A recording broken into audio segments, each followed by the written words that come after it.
FM 95 เมกะเฮิรตซ์สำนักประชาสัมพันธ์เขต 3 กรมประชาสัมพันธ์ส่งกระจายเสียงจากอาคารเลขที่ 113 หมู่ที่ 10 ตำบลบ้านกลางอำเภอเมืองจังหวัดลำพูน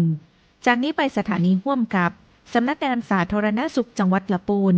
กระทรวงสาธารณสุขเสนอรายการมอลำพูนจวนอู้เรื่องสุขภาพเจ้า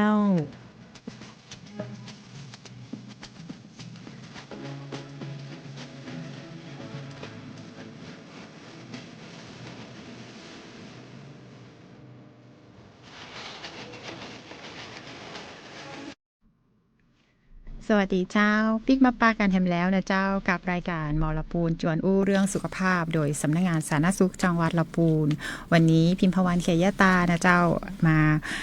เป็นผู้ดำเนินรายการนะเจ้าในการที่จะมาชวนพ่อแม่พี่น้องนะเจ้าที่รับฟังผ่าน FM สวท FM 95ลำพูนแล้วก็หลายท่านชมผ่าน Facebook Live ของสวทลำพูน FM 95นะเจ้าสำหรับรายการมอลปูนชวนอู้เรื่องสุขภาพวันนี้นะเจ้าเป็นช่วงที่เฮาเริ่มมีเข้าสู่หน้าฝนแล้วนะเจ้าแล้วก็ในหลายโรงเรียนนะเจ้าในสัปดาห์หน้าก็จะมีการเปิดเทอมเพราะฉะนั้นเฮาก็เลยจะมาจวนกันอู้นะเจ้าในเรื่องของการป้องกันโรคในช่วงฤดูฝนและก็การเฝ้าระวังโรคในช่วงเปิดเทอมนะเจ้าแล้วก็ก่อนที่เฮาจะมาดูโรคในพื้นที่บ้านเฮานะเจ้าเฮาก็จะมาจวนกันอู้ในเรื่องของหลายๆท่านติดตามสถานการณ์ผ่านโซเชียลนะเจ้าผ่านรายการหันเปิ้นอู้กันนักนะเจ้าติดตามกันอย่างต่อเนื่องเลยในเรื่องของ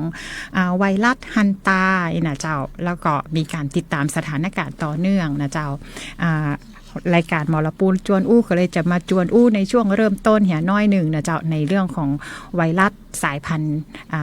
ไวรัสฮันตานะเจ้าสายพันธุ์แอนเดรสนะเจ้าที่ว่านี่อย่างคนถึงต้องเฝ้าระวังและก็จับตามองกันทั่วโลกนะเจ้าสืบเนื่องจากที่เปิ้ลมีพบผู้ป่วยนะเจ้าในเรือสำราญที่เปิ้ลมีการเดินทางท่องมหาสมุทรนะเจ้าแล้วก็พบผู้ป่วยยืนยันแล้วประมาณ3ท่านเนาะแล้วจากนั้นก็จะมีผู้ที่3ท่านนี้เสียชีวิตแล้วก็แฮมประมาณ 7-8 ท่านที่ยืนยันว่าติดเชื้อแล้วก็ยังอยู่ในระหว่างสงสัยแฮมจำนวนหนึ่งนะเจ้าเพราะฉะนั้นก็เลยมีการเฝ้าระวังกันนะเจ้าแล้วก็มีหลายข่าวนะเจ้าเขาบอกว่าเชื้อที่มีการระบาดเนี่ยอาจจะเป็นเชื้อที่เป็นสายพันธุ์แอนเดรสนะเจ้าซึ่งสามารถติดต่อจากคนสู่คนนี่อย่างถึงต้องประเด็นนี้ถึงต้องมานั่งคือความสนใจนะเจ้าเนื่องจากว่าปกติเนี่ยเจ้าไวรัสฮันตาเนี่ยมันเป็นเชื้อโรคไวรัสเนาะที่มันติดต่อในเป็นเชื้อไวรัสที่เรามักจะเจอนะเจ้าในปัสสาวะหนูอุจจาระหนูมีหนูที่เป็นสัตว์กัดแทะทั้งหลายเนี่ยนะเจ้าเป็นตัวที่เป็นพาหะนำโรคนะเจ้าโดยปกติส่วนใหญ่มันไม่ได้ติดต่อจากคนสู่คนนี่นะคะแต่ถ้าในบางสายพันธุ์เนี่ยที่เปิ้ลยืนยันมาเนาะว่ามันมีสายพันธุ์เดียวนะเจ้าที่เปิ้ลบอกว่ามันอาจจะติดต่อจากคนสู่คนได้ก็คือสายพันธุ์แอนเดรสนะเจ้าที่เป็นกระแสอยู่ตอนนี้นะคะก็เลยมีการเฝ้าระวังกันวันนี้เราก็เลยจะมาอู้กันแห่น้อยหนึ่งนะเจ้าว่าไวรัสเนี่ยมันเป็นจะได้นะเจ้ามันจะติดจากคนสู่คนได้จะได้นะเจ้าเปิ้ลบอกว่าเราเนื่องจากว่าไวรัสเนี่ยเดิมเนี่ยมันอยู่ในปัสสาวะหนูอุจจาระหนูหรือว่าน้ำลายหนูเนี่ยนะเจ้ามันก็จะปนเปื้อนเนาะทีนี้เนี่ยเราจะติดเชื้อได้อย่างใดเราก็ติดเชื้อได้จากเราอาจจะหายใจเอาฝุ่นนะเจ้าที่ปนเปื้อนกับปัสสาวะหรืออุจจาระหนูเข้าไปไม่ว่าจะเกิดจากพฤติกรรมการกวาดห้องโกดังเก็บของหรือไปทำความสะอาดต่างๆหรือในที่สภาพที่มันอากาศมันปิดมันมีการหมุนเวียนและอากาศตัวเชื้อเนี่ยมันอยู่ข้างในนะเจ้าแล้วทีนี้อาการเป็นจะได้นะเจ้าอาการเนี่ยส่วนใหญ่เนี่ยก็จะทำให้อาการลักษณะของปอดอักเสบนะเจ้าทีนี้ที่เป็นที่เปิ้ลเฝ้าระวังกันเนี่ยเนื่องความที่เป็นการติดต่อเนาะกันระยะฟักตัวเนี่ยมีตั้งแต่1สัปดาห์ไปจนถึง8สัปดาห์แล้วบางทีเนี่ยอาจจะลากยาวยิ่งระยะตัวฟักตัวนานแล้วบัดแสดงอาการน่ะความน่ากลัวก็จะอยู่ตรงที่ ร่างกายเชื้อเนี่ยมีในตัวเฮาเนาะแต่ว่ามันแสดงอาการแต่ว่าสามารถจะติดต่อได้เพราะฉะนั้นเนี่ยมันก็เลยเป็นที่จับตามองแล้วก็ที่ต้องเฝ้าระวังกันค่อนข้างเยอะเพราะว่าหลายคนก็จะคิดออกมามันจะเหมือนตอนที่สมัยที่มีการแพร่ระบาดของโควิด -19 ในระยะเริ่มต้นก่อนนะเจ้าและก็ที่สำคัญตอนนี้ไอตัวไวรัสตัวเนี้ยยังมามีในเรื่องของวัคซีนเตื้อนะเจ้าก็ในวงการของด้านการแพทย์และสาธารณสุขก็เลยมีการพูดคุยแล้วก็มีการเฝ้าระวังนะคะโดยเฉพาะในกลุ่มที่เปิ้ลมีการเดินเรือหรือการท่องเที่ยวเนาะเปิ้ลก็จะมีการคัดแยกคัดกรองผู้โดยสารนะเจ้าแล้วก็มีการซักประวัติอย่างต่างๆนะเจ้าแล้วก็ซักประวัติเรื่องของอาการสำคัญนะเจ้าแล้วก็สามารถบริการตรวจคัดกรองได้ตัวนะเจ้าโดยมีการแนวทางในการดำเนินการอย่างชัดเจนนะเจ้าสำหรับของเฮาเนาะโดยปกตินะเจ้าในส่วนของไวรัสฮันตาเนี่ยนะเจ้าเปิ้ลบอกว่ากลุ่มอาการนะเจ้าสำคัญเนี่ยจะเป็นกลุ่มที่เปิ้ลบอกว่ากลุ่มที่มีผลเนี่ยอยู่2กลุ่มด้วยกันนะเจ้ากลุ่มที่อันแรกก็คือมีผลเป็นต่อไตนะเจ้าทำลายไตเนี่ยส่วนใหญ่อาการก็จะมีเริ่มต้นตั้งแต่ไข้สูงเฉียบพลันหนาวสั่นปวดหัวปวดเมื่อยกล้ามเนื้อนะเจ้าโดยเฉพาะหลังและขานะเจ้ามีคลื่นไส้อาเจียนปวดท้องแล้วก็บางคนมีตาแดงแล้วก็หน้าแดงนะเจ้าหลังจากนั้นเนี่ยก็จะมีอาการปัสสาวะน้อยลงบวมความดันโลหิตต่ำมีเลือดออกนะเจ้าในบางรายเนาะแล้วก็มีการภาวะไตอักเสบรุนแรงแล้วก็จะต้องเข้ารับการรักษาในโรงพยาบาลแห่งกลุ่มหนึ่งนะเจ้าสำหรับอาการของไวรัสฮันตาเนี่ยกลุ่มนี้เนี่ยจะทำมีผลต่อปอดเป็นหลักนะเจ้าอาการเริ่มแรกก็จะคล้ายกันก็คืออาการเริ่มต้นด้วยไข้สูงหนาวสั่นปวดเมื่อยเหมือนกันนะเจ้ามีคลื่นไส้มีอาเจียนท้องเสียเนี่ยจากนั้นเนี่ยก็จะอาการก็จะลุกลามเข้าไปที่ปอดอย่างรวดเร็วนะเจ้ามีภาวะเรื่องของหายใจลำบากหายใจทีมีไอมีแน่นหน้าอกแล้วก็มีภาวะขาดออกซิเจนอย่างรุนแรงเนี่ยเจ้าแล้วก็ที่สำคัญมันมีการติดเชื้อในกระแสเลือดทำให้มีโอกาสในการเสียชีวิตได้ค่อนข้างสูงนะเจ้าก็เลยต้องมีการเฝ้าระวังกันอย่างต่อเนื่องนะเจ้าอย่างใดก็ตามเนี่ยทั้งนี้ทั้งนั้นเนี่ยเราก็มีกระบวนการในการคัดกรองแล้วก็สามารถที่จะวินิจฉัยได้ตั้งแต่เริ่มต้นนะเจ้าแต่ว่าทั้งนี้ทั้งนั้นเนี่ยถ้าเราไม่ได้มีความเสี่ยงนะเจ้าไม่ว่าจะเป็นเรื่องของการเดินทางการอย่างนี้นะเจ้าหรือว่าไปสัมผัสกับที่เป็นหนูที่เป็นโดนหนูแทะหนูอย่างโดยตรงเนี่ยก็โอกาสที่เราจะไปได้รับเชื้อเนี่ยก็น้อยลงไปนะเจ้าก็มาจวนกันนะเจ้าบ่ได้สร้างเน้นนะเจ้าว่าเราจะต้องมีความตระหนักในเรื่องนี้แต่บ่อยากให้ทุกคนตระหนกเนาะฮือฮุบฮับหูไว้แล้วก็ติดตามข่าวอย่างต่อเนื่องนะเจ้าว่าตอนนี้มีการแนวทางการดำเนินงานในภาพรวมทั้งในระดับประเทศระดับนานาชาติเนี่ยเปิ้ลมีการวางมาตรการแนวทางการฉะไดพ่องนะเจ้าสำหรับเรื่องต่อไปที่เราจะมาอู้กันในระดับพื้นที่ของบ้านเฮานะเจ้าอย่างตะกี้บอกไว้นะเจ้าช่วงนี้วันนี้วันที่13พฤษภาคมนะเจ้าหลายโรงเรียนเริ่มเปิดเทอมไปละบางโรงเรียนจะเปิดในประมาณวันที่16น่าจะประมาณ18อย่างประมาณนี้นะเจ้าเพราะว่าบางคนเจอเสาร์อาทิตย์นี่นะคะหลายโรงเรียนเนาะก็จะเปิดเทอมแล้วนะเจ้าโรคที่ต้องเฝ้าระวังในส่วนของที่มากับที่จะมักจะเจอในโรงเรียนนี่นะเจ้า2อันดับแรกที่มาวินเลยก็คืออันแรกก็คือเรื่องของไข้เลือดออกนะเจ้าอันที่2ที่เรามักจะเฝ้าระวังกันนะเจ้าก็คือเรื่องของไข้หวัดใหญ่นะเจ้าที่มันติดต่อกันทางเดินหายใจเนาะและอันที่3ก็คือเรื่องของโรคมือเท้าปากนี่นะเจ้าสำหรับสถานการณ์เรื่องของไข้เลือดออกเนาะไข้เลือดออกเนี่ยช่วงนี้นะเจ้าฝนเริ่มมาแล้วนะเจ้าก็ยังต้องเน้นย้ำกันนะเจ้าในเรื่องของการเฝ้าระวังบ่คือมีการเพาะพันธุ์ของยุงนะเจ้าซึ่งเป็นพาหะนำโรคนะเจ้าโดยยุงไข้เลือดออกเนี่ยมีพาหะนำโรคก็คือยุงลายนะเจ้ายุงลายตัวเมียเนี่ยจะไปกัดนะเจ้าถ้ามันมีไปกัดคนที่มีเชื้ออยู่นะเจ้าก็ยุงตัวนั้นเนี่ยก็จะไปกัดเฮาเนี่ยก็สามารถทำให้ป่วยเป็นไข้เลือดออกได้นะเจ้าแล้วความรุนแรงของ ไข้เลือดออกเนี่ยก็คือว่ามันจื่อก็บอกอยู่แล้วนะเจ้าก็คือไข้เลือดออกเนาะมีอาการไข้แล้วก็ถ้ามีการแตกตัวของเม็ดเลือดมีการสูญมีการเสียเลือดทั้งภายในนะเจ้าทั้งที่เราอาจจะมองเห็นและมองไม่เห็นนะเจ้าก็ทำให้เกิดภาวะช็อกตามมาและมีโอกาสที่จะเสียชีวิตได้นะเจ้าซึ่งเปิ้ลบอกว่าอาการสำคัญของไข้เลือดออกเนี่ยอาการเด่นออกมาเลยนะเจ้าที่แตกต่างจากอันอื่นก็คือไข้สูงลอยนะเจ้าส่วนใหญ่จะไข้สูงมากเป็นแบบปัจจุบันทันด่วนตัวเนาะมักสูงกว่า 38.5 ถึง 40 องศาอีนะเจ้าแล้วก็ไข้สูงต่อเนื่องบ่ค่อยลดตัวนะเจ้าบางทีกินยากินพาราเข้าไปแล้วก็ไข้ก็ยังมีอยู่นะเจ้าบางคนมีปวดหัวปวดตานะเจ้าแล้วก็บางคนมีคลื่นไส้อาเจียนเนาะบางคนเนี่ยมีผื่นแดงเล็กๆที่ผิวหนัง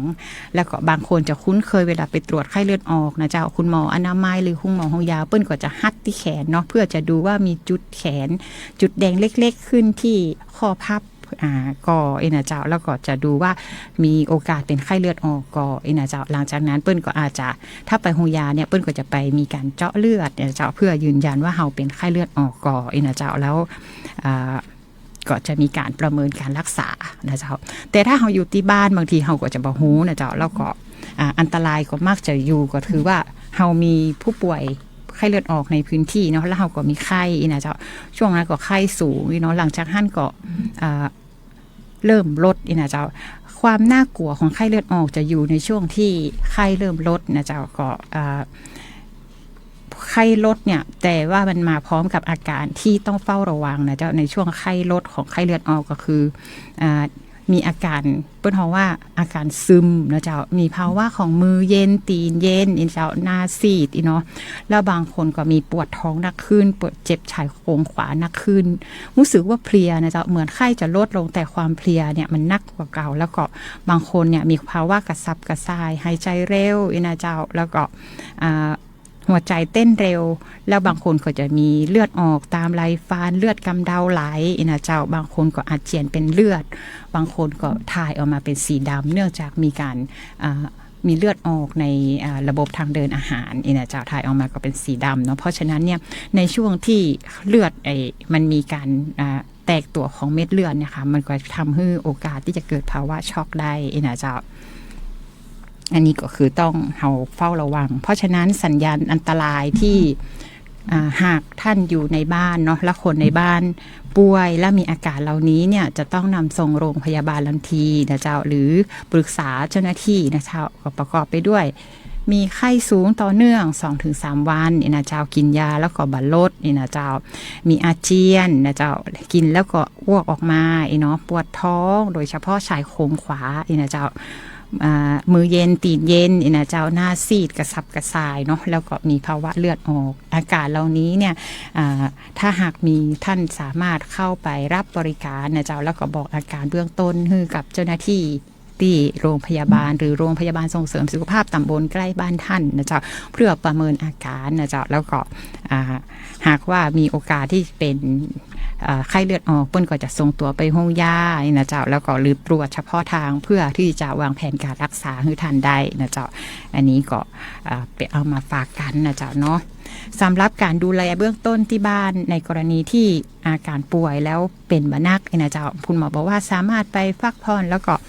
เฝ้าระวังอาการที่บ้านหรือเป็นไข้เสร็จแล้วก็ปิกไปสังเกตอาการที่บ้านเนี่ยเปิ้ลบอกว่าคำแนะนำนะเจ้าสำหรับการดูแลเบื้องต้นนะเจ้าเป็นไข้เนาะกินน้ำนักๆนะเจ้ากินน้ำผลไม้ก็ได้นะเจ้าหรือกินน้ำเกลือแร่นะเจ้าในการที่กินน้ำเพื่อชดเชยการสูญเสียน้ำจิบบ่อยๆนะเจ้าป้องกันภาวะขาดน้ำนะเจ้ากรณีที่มีไข้นะเจ้าสามารถใช้ยาลดไข้นะเช่นพาราเซตามอลเนาะตามขนาดที่เหมาะสมกับร่างกายตัวเก่านะเจ้าแต่ก็กินทีนักล้ำกว่าบดีนะเจ้าคือกินแล้วก็บ่คือกินเกินขนาดตัวนะเจ้าหลีกเลี่ยงการซื้อยาจำพวกยากินเองเนาะโดยเฉพาะยาพวกแอสไพรินหรือไอบูโพรเฟนยากลุ่มนี้เนี่ยมันมีฤทธิ์ทำให้เลือดแข็งตัวจ้านะเจ้าเวลาถ้าเลือดออกในอวัยวะเนี่ยมันก็จะทำให้เลือดมันออกง่ายขึ้นมันออกได้เร็วขึ้นนะเจ้ามันหยุด ยากนะเจ้าเพราะมันก็จะทำให้อันตรายเนี่ยมันนักขึ้นตัวนะเจ้าแล้วก็แหมอันนึงนะเจ้าในกรณีที่มีไข้สูงเนาะที่สำคัญเราจะต้องช่วยกันเช็ดตัวลดไข้โดยใช้ผ้าชุบอุณหภูมิห้องอุณหภูมิปกติบ่เย็นล้ำบ่ร้อนล้ำนะเจ้าเช็ดตัวเพื่อลดไข้นะเจ้าแล้วก็บันทึกเวลาการมีไข้ตัวถ้าบ้านไผ่มีประหลอดเนี่ยก็บันทึกตัวนะเจ้าว่าช่วงหันวัดไข้ได้ตาใดนะเจ้าก่อนเช็ดตัวเนี่ยวัดไข้ได้ตาใดหลังเช็ดตัววัดไข้ได้ตาใดแล้วก็ปกติประมาณสัก2 ชั่วโมง 4 ชั่วโมงก็วัดนะเจ้ามีการติดตามอาการไข้อย่างต่อเนื่องถ้าช่วงไหนมันสูงตลอดแล้วมันก็บรรลุจากเตืออันนี้อาจจะพิจารณาไปหาหมอนะเจ้าเนาะกรณีที่มีไข้สูงเกิน2 วันนะเจ้าให้ท่านรีบไปพบเจ้าหน้าที่สาธารณสุขใกล้บ้านนะเจ้าอันนี้ก็เป็นข้อความห่วงใยในเรื่องของไข้เลือดออกนะเจ้าแล้วนอกจากนั้นนะเจ้าเฮาก็จะมาเชิญชวนนะเจ้าเพื่อการป้องกันดีที่สุดนะเจ้าเฮาจะบรอให้เป็นก่อนแล้วเฮาจะถึงมาควบคุมตัวกันนะเจ้าเน้นนะเจ้าในเรื่องของการช่วยกันดูแลจัดการสิ่งแวดล้อมบอกว่าจะเป็นเก็บบ้านจัดบ้านให้โล่งสะอาดนะเจ้าเก็บขยะนะเจ้ากระป๋องพลาสติกขวดเก่ายางรถเก่านะเจ้าที่มีอาจจะมีน้ำขังอาจจะเป็นแหล่งพ่อพันธุ์ยุงต้องมีการเก็บคว่ำกะโหลกกะลาแล้วหรือเผาทำลายนะเจ้าทำลายจัดการบ่ฮื้อมีภาชนะเพื่อที่จะเป็นแหล่งของแหล่งพ่อพันธุ์ยุงนะเจ้าแล้วก็มีการสำหรับน้ำใช้นะเจ้ามีการเก็บน้ำโดยใช้ฝาปิดนะเจ้ามีภาชนะที่มีฝาปิดเพื่อป้องกันบ่ฮื้อยุงเนี่ยไปวางไข่นะเจ้าหรือนะเจ้าอาจจะใส่ทรายอะเบดนะเจ้าเพื่อป้องกันบ่ฮื้อยุงไปไข่นะเจ้ายุงไปวางไข่ได้ทั้งนี้ทั้งนั้นเนี่ยเหมือนที่เราอู้กันมาหลายรอบนะเจ้าในเรื่องของการใส่ทรายอะเบดเนี่ยก็ต้องใส่ให้ถูกต้องโดยภาชนะเนี่ยส่วนใหญ่จะเป็นน้ำใช้นะเจ้าก็จะต้องมีการคัดหม้อให้ก่อนแล้วจากนั้นเนี่ยเติมน้ำให้เต็มให้จนเปียงขอบภาชนะเลยครอบทั้งครอบโอ่งก็ว่าไปนะเจ้าแล้วจากนั้นเราก็ใส่ทรายอะเบดนะเจ้าเพื่อให้ตัวทรายที่มีน้ำยาผสมอยู่เนี่ยน้ำยาจากทรายอะเบดก็จะไปเคลือบภาชนะที่บรรจุน้ำนะเจ้าแล้วก็จะไปทำให้ยุงเนี่ยบ่สามารถไปวางไข่แล้วมันบ่สามารถเจริญเติบโตเป็นไข่ยุงได้นะเจ้าก็เป็นการป้องกันแหมรูปแบบหนึ่งนะเจ้านอกจากนั้นนะเจ้าก็อาจจะสามารถวิธีอื่นๆนะเจ้าเช่นปรุงภาชนะต่างๆเนี่ยให้มาอาจจะเป็นทำมาเป็นปลูกต้นไม้ปลูกอะไรอย่างแต่นะเจ้าหรือบางที่เนี่ยเปิ้นก็มีการจัดการเช่นเอาไปบางที่เปิ้นก็ถ้ามันเป็นแหล่งน้ำเนาะบางคนเปิ้นก็ใส่ตัวอันนี้ก็ปลาหางนกยุงนะเจ้าเพื่อช่วยกินลูกน้ำไปได้นะเจ้าอันนี้ก็จะเป็นแหมรูปแบบหนึ่งเนาะ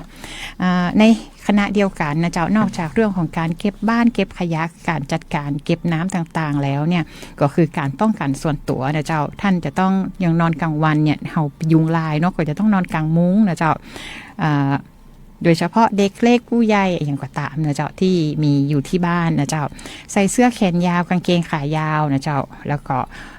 ถ้าหากเราใส่เสื้อสีมืดๆเนี่ยยุงมันก็ชอบเนาะอาจจะต้องใส่เสื้อสีที่มันค่อนข้างสีสว่างสีโปร่งนะเจ้าแล้วก็ทายากันยุงนะเจ้าป้องกันการยุงกัดตัวนะเจ้าโดยเฉพาะในเด็กนะเจ้าเพราะว่าบางทียุงคบเนี่ยเราจะบ่ฮู้เลยนะเจ้าว่ายุงคบนะเจ้ากว่าหูแห่งกรรมก็คือมันจัดมันครบไปเรียบร้อยแล้วนะเจ้าเนาะสำหรับนอกจากนั้นนะเจ้าเฮาก็ขอเชิญชวนนะเจ้าในฐานะที่เป็นหมู่บ้านชุมชนนะเจ้าช่วยกันรณรงค์นะเจ้าอาจจะมีนัดหมายกันนะเจ้าเป็นทุกวันศุกร์นะเจ้ากำจัดแหล่งพ่อพันธุ์ยุงลายนะเจ้าร่วมด้วยช่วยกันนะเจ้าไม่ว่าจะเป็นทางป้อกำนันป้อบ้านแม่บ้านนะเจ้าป้อหลวงป้อกำนันนะเจ้ากรรมการอสมนะเจ้าหรือเจ้าหน้าที่สาธารณสุขรวมทั้งองค์กรปกครองส่วนท้องถิ่นในพื้นที่ตัวนะเจ้าร่วมด้วยช่วยกันในการที่จะกำจัดแหล่งพ่อพันธุ์ยุงลายในพื้นที่นะเจ้าก็เฝ้าระวังเรื่องของโรคไข้เลือดออกและในขณะเดียวกันก็เป็นการจัดการสิ่งแวดล้อมในหมู่บ้านชุมชนให้น่าอยู่น่าอาศัยตัวนะเจ้าอันนี้ก็จะเป็นเรื่องที่เอามาฝากกันในเรื่องของโรคการป้องกันโรคไข้เลือดออกนะเจ้า แล้วก็ในสัปดาห์ที่แล้วเนี่ยเราได้มีการแจ้งไปแล้วนะเจ้าว่าในเดือนพฤษภาคมตอนนี้ย่างเข้าเดือนพฤษภาคมมา2สัปดาห์แล้วนะเจ้าเราเริ่มมีการกระจายวัคซีนไข้หวัดใหญ่ลงไปในพื้นที่โรงพยาบาลแบบว่าจะเป็นโรงพยาบาลลาปูนโรงพยาบาลประจำอำเภอแล้วก็โรงพยาบาลส่งเสริมสุขภาพประจำตำบลทุกแห่งนะเจ้าในการที่จะให้บริการวัคซีนไข้หวัดใหญ่กับพ่อแม่พี่น้องโดยเฉพาะกลุ่มที่เปิ้ลเขาว่าเป็นกลุ่มเสี่ยงนะเจ้าที่มีโอกาสที่จะเป็นไข้หวัดใหญ่นะเจ้าบอกว่าจะเป็นหญิงตั้งครรภ์นะเจ้าผู้ที่มีโรคประจำตัวนะเจ้าแล้วก็ผู้สูงอายุนะเจ้าอันนี้ก็จะเป็นกลุ่มที่เป็นกลุ่มที่จะต้องควรได้รับวัคซีนไข้หวัดใหญ่นะเจ้าก็อันนี้ทางอสมนะเจ้าทางหมออนามัยหรือหมอโฮยาเปิ้ลก็จะมีรายชื่อนะเจ้าในเขตพื้นที่รับผิดชอบนะเจ้าแล้วก็แจ้งประสานนัดหมายนะเจ้าในการที่จะให้ท่านเข้าไปรับบริการฉีดวัคซีนป้องกันไข้หวัดใหญ่นะเจ้าถามว่าวัคซีนป้องกันไข้หวัดใหญ่ถ้าฉีดแล้วจะแบบเป็นเลยก่อนะเจ้าต้องตอบว่ามันก็ยังมีโอกาสเป็นนะเจ้าแต่วัคซีนเนี่ยมันช่วยลดความรุนแรงของอาการของไข้หวัดใหญ่ได้นะเจ้าสำหรับไข้หวัดใหญ่เนี่ยมันก็จะมีทั้งไข้หวัดธรรมดาแล้วก็หลายคนก็จะบอกว่ามีหลายสายพันธุ์นี่นะเจ้า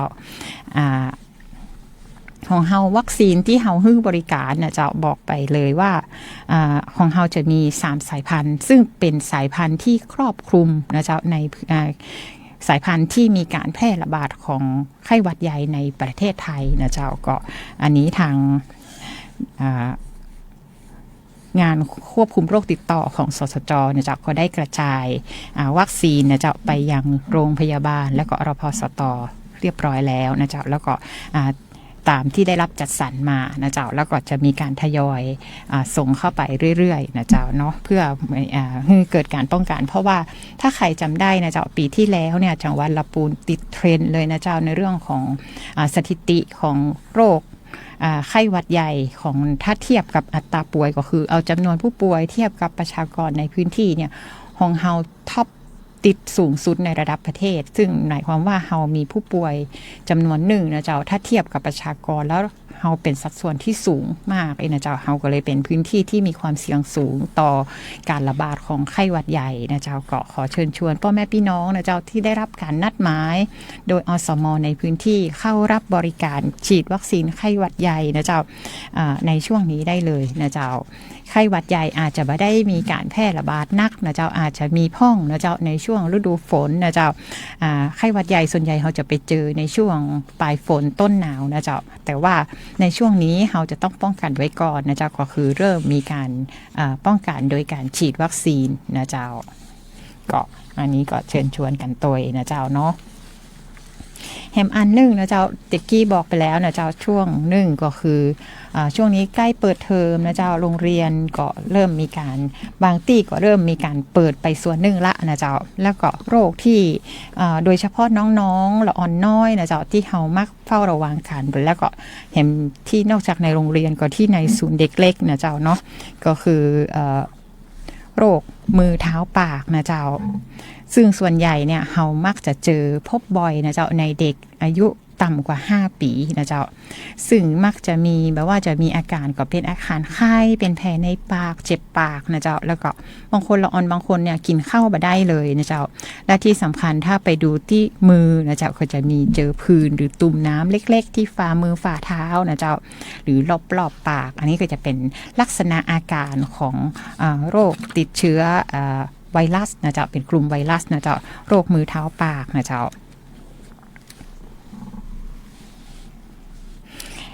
ไวรัสเนี่ยส่วนใหญ่นะจะมีการติดต่ออันนี้จะเป็นการติดต่อผ่านการสัมผัสแบบว่าจะเป็นไปเจอสารคัดหลั่งไอจามน้ำมูกน้ำลายนะเจ้าหรือสัมผัสตุ่มน้ำนะเจ้าที่เป็นแผลตามมือแล้วก็เอามือไปสัมผัสกันแล้วก็เอามาจับปากจับตาจับอันนี้ตัวเก่าแล้วก็สัมผัสเข้าไปเพราะฉะนั้นก็มีโอกาสที่จะติดต่อได้นะเจ้ากลุ่มเสี่ยงก็อย่างที่เฮาบอกนะเจ้าส่วนใหญ่ก็จะเป็นละอ่อนนะเจ้าอายุต่ำกว่า5ปีซึ่งกลุ่มนี้ส่วนใหญ่จะอยู่ในศูนย์เด็กเล็กนะเจ้าอยู่ในโรงเรียนอนุบาลหรือสถานรับเลี้ยงเด็กต่างๆนะเจ้าซึ่งแน่นอนว่าเฮาก็จะพบการ ป่วยเนี่ยส่วนใหญ่ถ้าเจอแล้วเราก็จะมักเจอคนที่1คนที่2คนที่3แล้วเปิ้นจะห้องลักษณะอันนี้ว่าเป็นการป่วยเป็นลักษณะที่เป็นกลุ่มก้อนนะเจ้าเพราะฉะนั้นการจัดการเนี่ยนอกจากจะดูแลส่วนบุคคลแล้วเนี่ยการดูแลแก้ไขปัญหาในเรื่องของโรคมือเท้าปากเนี่ยจำเป็นนะเจ้าบางที่จะต้องมีการดำเนินการปิดสถานที่ของศูนย์เด็กเล็กนะเจ้าหรือโรงเรียนอนุบาลชั่วคราวประมาณ1สัปดาห์เพื่อทำความสะอาดเพื่อฆ่าเชื้อนะเจ้าแล้วก็เพื่อเหมือนกับเฮาแยกกลุ่มเด็กออกจากกันก่อนเพื่อบ่ให้เกิดการติดต่อกันนะเจ้าคือมันพ้นระยะของการติดต่อนะเจ้าแล้วจากนั้นถึงจะเปิดเทอมแล้วก็เข้ามาใหม่นะเจ้าทีนี้อาการนะเจ้าสายพันธุ์ในกลุ่มของเป็นจะได้นะเจ้านอกจากจะมี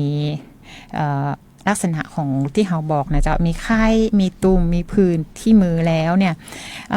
อากาศแล้วเนี่ยมักจะเจอบ่อยๆอยู่แล้วสัญญาณอย่างที่เป็นมือเท้าปากแล้วต้องไปโรงยาแล้วต้องสำคัญนะเจ้าเปิ้ลบอกว่าถ้าสมมุติว่ามีไข้นะเจ้ามีตุ่มมีผื่นที่มือเนี่ยร่วมกับมีไข้สูงมากนะเจ้าแล้วก็เหมือนที่ไข้เลือดออกตะกี้เลยก็คือว่ากินยาลดไข้แล้วไข้มันบ่ลงนะเจ้าไข้ก็ยังสูงลอยอยู่เด็กมีภาวะซึมลงนะเจ้ามีอาการงอแงนะเจ้าบ่เล่นบ่เหมือนเดิมนะเจ้ากินได้น้อยดื่มน้ำได้น้อยนะเจ้าแล้วก็ปัสสาวะน้อยแล้วก็บางคนมีอาเจียนบ่อยๆแล้วก็หอบเหนื่อยหายใจเร็วนะเจ้าแล้วก็ภาวะตัวตึงซีดเนาะน้องก็จะซึมนะเจ้าหรือบางคนมีอาการชักหรืออาการเกร็งนะเจ้าบางคนเดินเซกล้ามเนื้ออ่อนแรงนะเจ้าอาการเหล่านี้เนี่ยผู้ปกครองจะต้องรีบนำน้องเนี่ยไปโรงพยาบาลโดยทันทีนะเจ้าแล้วก็ดูเรื่องของการกินน้ำการปัสสาวะนะเจ้าเพื่อที่จะป้องกันการขาดน้ำนะเจ้า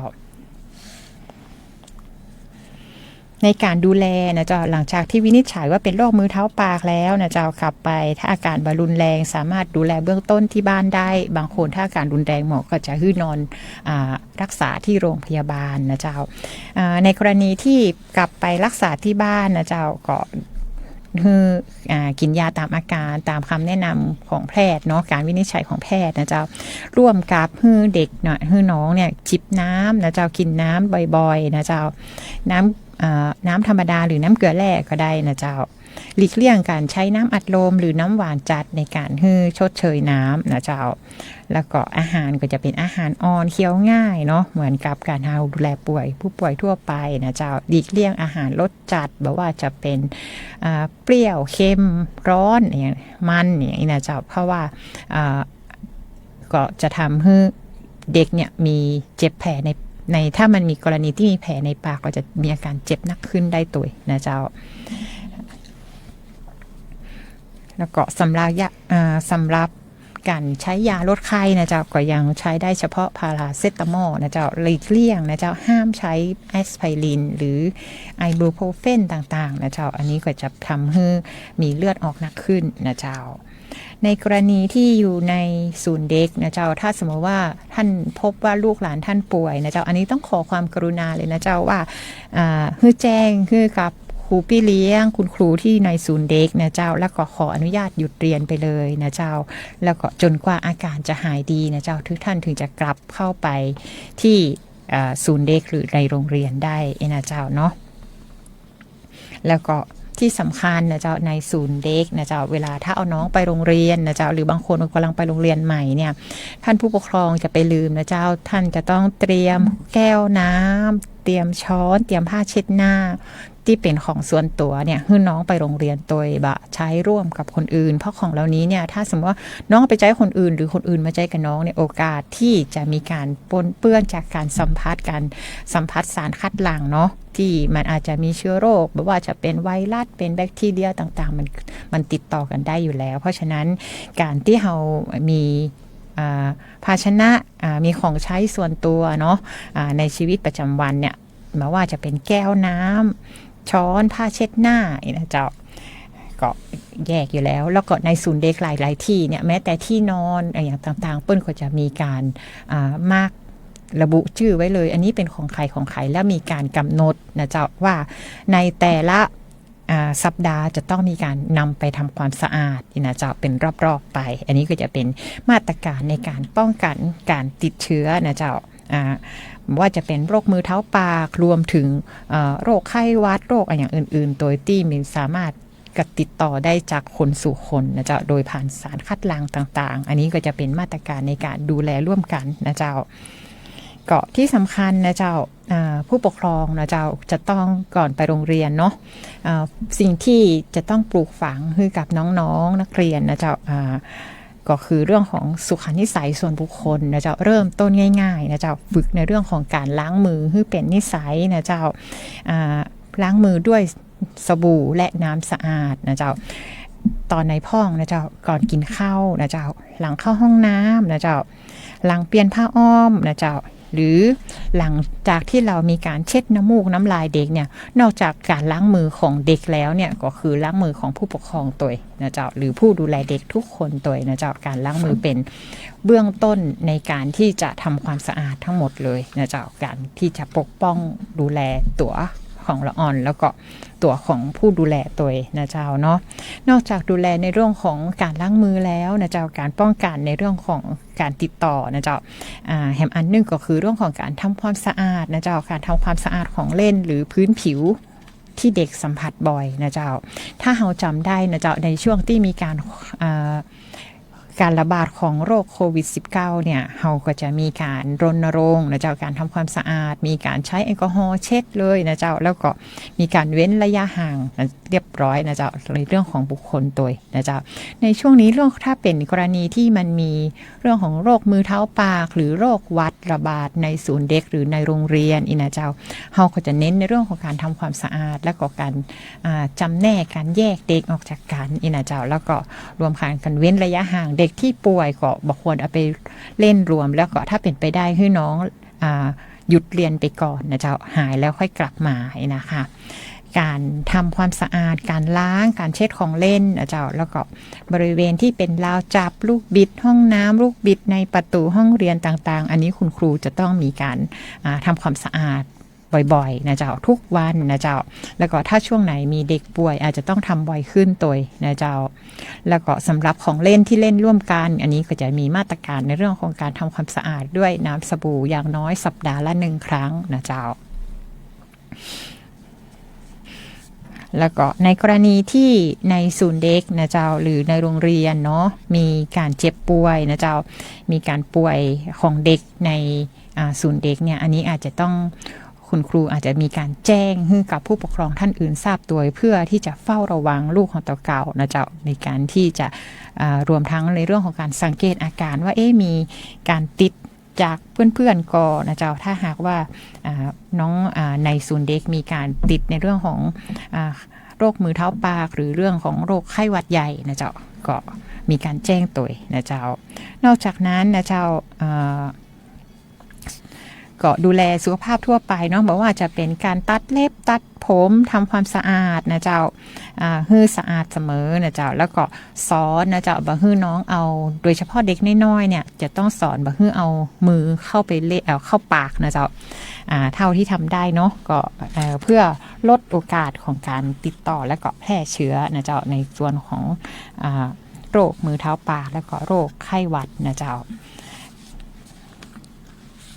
เฮาอู้กันมาได้ระยะหนึ่งนะเจ้าวันนี้มาจัดรายการคนเดียวนะเจ้าเพื่อนร่วมงานมีติดภารกิจกันนะเจ้าก็เลยวันนี้มาคุยตั้งแต่ต้นแล้วนะเจ้าก็คือเรื่องของมาว่าจะเป็นเฮาอู้ถึงเรื่องของไข้เลือดออกเรื่องของไข้หวัดใหญ่โรคมือเท้าปากนะเจ้าก็อันนี้เป็นโรคที่มาพร้อมกับฤดูฝนนะเจ้าแล้วก็ที่จะป้องกันในช่วงของเปิดเทอมตัวแฮมอันหนึ่งนะเจ้าพออู้ถึงเปิดเทอมอู้ถึงน้องๆนักเรียนนะเจ้าอันหนึ่งที่อย่างทางสาธารณสุขจังหวัดลำพูนเนี่ยได้มีการดูข้อมูลเนาะแบบว่าจะเป็นนักเรียนหรือเด็กเนี่ยนะเจ้าเราเจอว่าปัจจุบันเนี่ยสถานการณ์แนวโน้มของผู้ป่วยจังหวัดลำพูนเนี่ยในผู้ป่วยโรคเรื้อรังหรือที่เฮาฮ้องว่า NCD เนี่ยมันมีแนวโน้มนักขึ้นนะเจ้าบอกว่าจะเป็นเบาหวานความดันโรคไตโรคหัวใจอย่างต่างๆเนี่ย นักขึ้นเนาะทีนี้เราเข้าไปดูเนี่ยส่วนใหญ่เกิดจากพฤติกรรมการกินหวานกินมันกินเกมนะเจ้ากินอาหารที่มีคอเลสเตอรอลสูงพักผ่อนน้อยนะเจ้าแล้วก็บ่ค่อยได้ออกกำลังกายทีนี้ไปดูในนักเรียนนะเจ้านักเรียนเราก็เจอว่า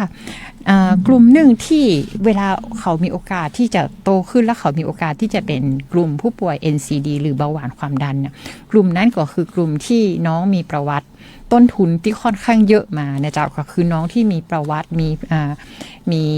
เปิ้นของว่าภาวะโภชนาการเกินนะเจ้าหรือน้องที่มีกลุ่มที่เป็นโรคอ้วนนะเจ้าตอนนี้เนี่ยจะเปิดเทอมในบักกี่วันนี้ละนะเจ้าทางสำนักงานสาธารณสุขจังหวัดลำพูนเนี่ยร่วมกับโรงเรียนทุกแห่งนะเจ้าร่วมกับโรงพยาบาลและโรงพยาบาลส่งเสริมสุขภาพตำบล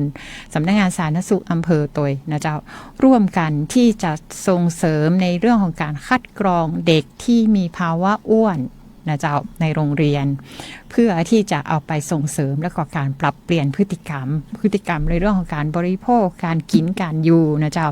แต่อันหนึ่งที่เราจะมีการคัดกรองก็คือในเรื่องของ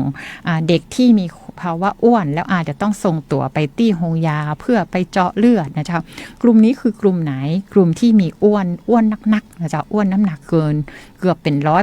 100 กิโลนะเจ้าน้ำหนักอ้วนค่อนข้างเยอะเลยเดินมานี่หูเลยว่าเด็กอ้วนนะเจ้าร่วมกับนะเจ้าเปิ้นจะดูต้นคอเนาะหรือดูที่พื้นที่คอนะเจ้ามีลักษณะของปื้นดำที่คอก็บอกว่าจะเป็นง่อนหรือที่คอนะเจ้าแล้วก็ไปถามผู้ปกครองว่าในช่วงหรือบางทีก่อนที่จะถามผู้ปกครองเนาะเพื่อจะสังเกตพฤติกรรมในโรงเรียนก่อนนะเจ้าน้องมีลักษณะของง่วงเหงาหาวนอนก่อนนะเจ้าที่โรงเรียนคือเปิ้นก็จะมีลักษณะของการง่วงซึมแล้วบางคนก็จะหลับในห้องเรียนนะเจ้าแล้วก็พอไปถามประวัติเนี่ยบางคนก็จะพบว่ามีอาการนอนกรนหรือนอนแล้วมีการกระสับกระส่ายนะเจ้าเนื่องจากว่านอนหลับบัดสนิทบางคนมีภาวะหยุดหายใจนะเจ้ากลุ่มนี้เนี่ยจะเป็นกลุ่มเสี่ยงที่ว่าโตขึ้นแล้วเนี่ยเขาอาจจะมีโอกาสที่เป็นโรคกลุ่มNCD หรือเบาหวานความดันหรือเป็นโรคไตโรคหัวใจในอนาคตได้นะเจ้าเพราะฉะนั้นเนี่ยกลุ่มนี้เนี่ยก็จะได้รับการดูแลเป็นพิเศษนะเจ้าน้องๆนักเรียนกลุ่มที่มีภาวะอ้วนและมีอาการที่อูมาตะเกียค่ะน้องๆจะถูกส่งไปที่โรงพยาบาลเพื่อไปเจาะเลือดนะเจ้าไปเจาะเลือดหาว่ามีผลการทำงานของตับน้องเป็นจะได้นะเจ้าฟังก์ชันของการทำงานของตับยังดีอยู่ก็เนาะภาวะไขมันในเลือดเป็นจะได้พ่องก็จะมีลงรายละเอียดนะเจ้าในกลุ่มที่เจอเนาะถ้าเป็นกลุ่มที่มีโอกาสแนวโน้มจะเป็นโรคเนาะเปิ้ลจะส่งต่อพบแพทย์เฉพาะทางเพื่อดูแลรักษาเป็นเฉพาะรายในบางรายที่อาจจะเป็นกลุ่มเสี่ยงแต่ยังบ่ป่วยเตื้อกลุ่มนี้เนี่ยจะได้รับการคุมเข้มนะเจ้าเขาต้องบอกว่าคุมเข้มเนาะคุมเข้มโดยเจ้าหน้าที่สาธารณสุขร่วมกับคุณครูที่โรงเรียนร่วมกับน้องตัวของน้องเองโดยนะเจ้าในการที่จะสร้างเปิ้นฮ้องว่าสร้างความรอบรู้สร้างความรู้สร้างองค์ความรู้แล้วก็มีการปรับเปลี่ยนพฤติกรรมมีการติดตามประเมินอย่างใกล้ชิดนะเจ้าน้องอาจจะไม่ได้ลดน้ำหนักหวบเลยทันทีแต่น้องจะมีการปรับเปลี่ยนพฤติกรรมนะเจ้าการกินการอยู่ให้ดีขึ้นนะเจ้าแล้วก็เพื่อลดโอกาสของการเจ็บป่วยในอนาคตเพื่อคุณภาพชีวิตที่ดีของน้องๆตัวอันนี้ก็เป็นสาระดีๆที่เฮานำมาฝากกันนะเจ้าเล่าสู่กันฟังว่าเฮามีการเตรียมความพร้อมจะได้พ้องในช่วงของการเปิดเทอมของน้องๆนะเจ้าในมุมมองของด้านสุขภาพและทางการแพทย์โดยสำนักงานสาธารณสุขจังหวัดลำพูนนะเจ้าสำหรับวันนี้นะเจ้าเฮาคงใช้เวลาในการที่จะพูดคุยกันนะเจ้าบอกว่าจะเป็นการป้องกันนะเจ้าโรคในช่วงฤดูฝนหรือการเฝ้าระวังโรคในช่วงของการที่จะต้อนรับเปิดเทอมนะเจ้าดูแลสุขภาพกันตัวทั้งสุขภาพกายสุขภาพจิตนะเจ้าดูแลด้วยที่เฮามองว่าถ้าเป็นทางสาธารณสุขเขาก็บอกว่า3 อ 2 ส 1 น 1 ฟนะเจ้า3 อ คืออะไรอย่างนะเจ้า3 อ ก็คืออาหารกินอาหารที่มีประโยชน์นะเจ้ากินอาหารที่ครบที่หลากหลายนะเจ้ากินอาหารที่ครบทุกมื้อนะเจ้าอาหารแล้วมีอย่างแหมอารมณ์นะเจ้าอารมณ์ก็มีอารมณ์ที่ดีมีส สุขภาพจิตที่แจ่มใสนะเจ้าถ้าเวลามีความเครียดก็ก้อยๆในการที่จะมองว่ามีทางเลือกอย่างพ่อมีการจัดการมีการตัดสินใจร่วมกับเหตุและผลนะเจ้าแล้วก็มีเรื่องของออกกำลังกายนะเจ้าอย่างน้อยครั้งละ30นาทีสัปดาห์ละประมาณอย่างน้อย3วันนะเจ้าทำได้ทุกวันยิ่งดีนะเจ้ามีอากาศเนาะที่เพิ่มมาอันหนึ่งในช่วงนี้ก็คือเรื่องของอากาศที่สะอาดนะเจ้าบะมี PM 2.5 นะเจ้าในกรณีที่ PM 2.5 ขึ้นสูงท่านจะต้องสวมหน้ากากอนามัยนะเจ้าแล้วก็นอกจากนั้น2 สอนะเจ้าบ่ดื่มสุราไม่สูบบุหรี่ไม่เสพสารเสพติดนะเจ้ามีการพักผ่อน1 น.ก็คือนอนอย่างเพียงพอ 7-9 ชั่วโมงต่อวันนะเจ้าและนอกจากนั้นก็คือฟอนะเจ้าเฮาจะบ่สุขสบายเลยถ้าเฮามีฟันที่เคี้ยวอาหารบ่ได้นะเจ้าเพราะฉะนั้นเฮาจะต้องมีฟันอย่างน้อยเนี่ยเวลาเฮาอายุเป็นผู้สูงอายุเฮาจะต้องมีฟันครบอย่างน้อย24มีฟันคู่ศพอย่างน้อย4คู่ศพอันนี้คือตัวชี้วัดสำคัญของการมีสุขภาพดีเมื่อเฮามีเพื่อตอนที่เฮาอายุ60หรือ60 ปีขึ้นไปจะเป็นตัวชี้วัดหนึ่งนะเจ้าว่าเฮามีการดูแลสุขภาพที่ดีก่อนนะเจ้าสำหรับวันนี้นะเจ้าสำนักงานสาธารณสุขจังหวัดลำพูนนะเจ้าขอนำรายการมอลำพูนจวนอู้เรื่องสุขภาพลาท่านผู้ชมผู้ฟังไปก่อนปะแห่งกรรม1วันพุธถัดไปนะเจ้าเวลาประมาณ 10 โมงถึง 11 โมงนะเจ้าสวัสดีเจ้า